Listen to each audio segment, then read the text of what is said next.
ഹിമബിന്ദു മുഖപടം ചാത്തിയ പൂവിനെ മധുകരം നുകരാതെ ഉയരും പോലെ ആര്യനിൻ കാലൊച്ച ചൊല്ലിയ മന്ത്രത്തിൽ പൊരുളറിയാതെ ഞാൻ നിന്നു.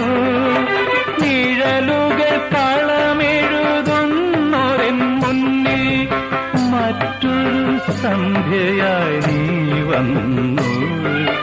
മറ്റൊരു സന്ധ്യയായി നീ വന്നു. വാതിൽ പഴുതിയിലൂടെ മുന്നിൽ കുങ്കുമം വാരി വിതറും സന്ധ്യ പോകെ അതിലോലമിൻ ഇടനാഴിയിൽ നിൻ കളമധുരമാം കാലൊച്ച കേട്ട